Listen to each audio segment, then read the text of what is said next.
Alle ore 5 del mattino i carabinieri della compagnia di Agrigento e della tenenza di Favara hanno eseguito un fermo di indiziato di delitto nei confronti di Barba, di 66 anni, pensionato, residente a Favara, ritenuto responsabile dell'omicidio di Salvatore Lupo, avvenuto il pomeriggio del 15 agosto scorso all'interno di un bar del centro della cittadina favarese. Il provvedimento restrittivo è stato emesso dalla Procura della Repubblica di Agrigento, firmato dal procuratore dottor Luigi Patronaggio e dai sostituti procuratori Paola Vetro e Chiara Bisso, presenti stamani alla conferenza stampa tenuta al comando dei Carabinieri di Agrigento, alla presenza del comandante colonnello Vittorio Stinco, del maggiore La Rovere e del capitano della tenenza di Favara Fabio Armetta. La vittima è stata uccisa con 3 colpi di pistola esplosi da distanza ravvicinata che lo attingevano alla guancia destra, alla spalla destra e alla regione temporale sinistra, quest'ultimo ritenuto mortale in sede di esame autoptico.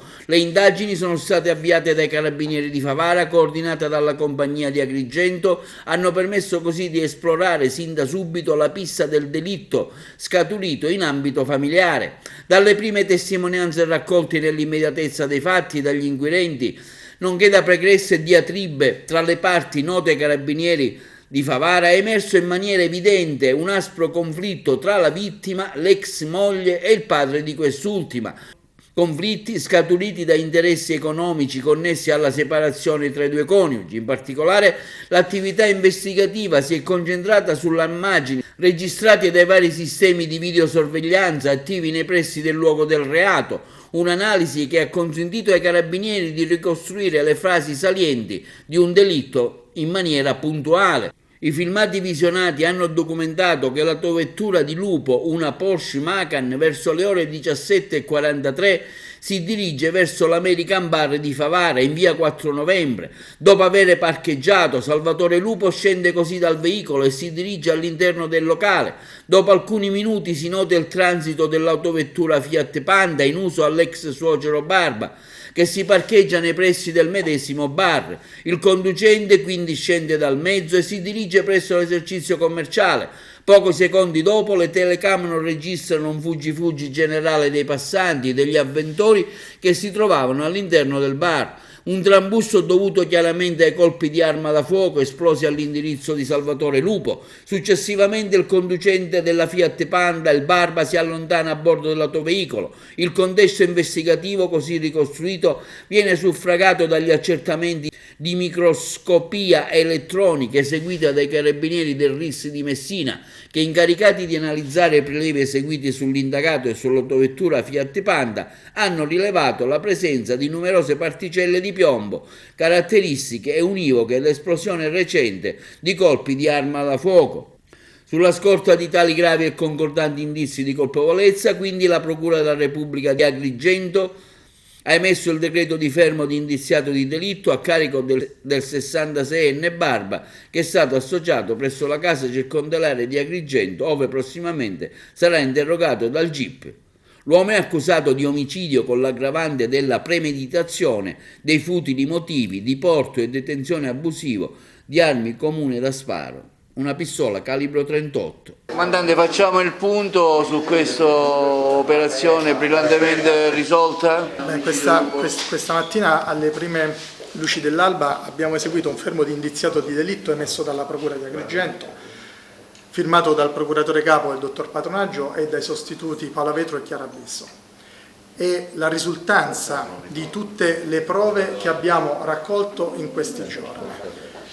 Già dalle prime ore dell'omicidio è stato chiaro chi fosse l'indiziato. Abbiamo atteso l'esito di un esame importante che è lo STAB per individuare delle particelle di polvere da sparo che hanno evidenziato in maniera univoca la responsabilità dell'omicidio. Si parlava appunto a città omertosa di Favara. Ecco, da un lato dobbiamo necessariamente dire che non ci sono stati testimoni, nonostante l'omicidio sia avvenuto in orario serale all'interno di un esercizio commerciale e vi sia stato poi un fuggi-fuggi di tutti coloro i quali erano presenti nei dintorni di questo bar, nessuno ha testimoniato in alcun modo. Di contro però va anche evidenziato che l'individuazione delle dinamiche familiari che sono emerse e che hanno poi motivato questo omicidio doloso premeditato ci sono state fornite da cittadini di Favara che hanno senza dubbio collaborato in maniera significante a individuare il quadro di polizia, il quadro investigativo che poi è stato suffragato dall'emissione del fermo della Procura. Comandante, può essere più preciso sulle motivazioni che hanno spinto, diciamo, all'omicidio, queste liti familiari, in cosa consistevano? Beh, nello specifico possiamo dire che questo omicidio è avvenuto in un alveo familiare senza dubbio per dissidi, per un litigio avvenuto in pubblico qualche giorno prima. È chiaro che ci sono poi delle altre motivazioni che avevano già turbato gli animi dell'omicida ma anche della vittima, che sono al vaglio dell'autorità giudiziaria adesso. Si parla di un notevole ammanco di soldi? Al momento questa è l'ipotesi investigativa.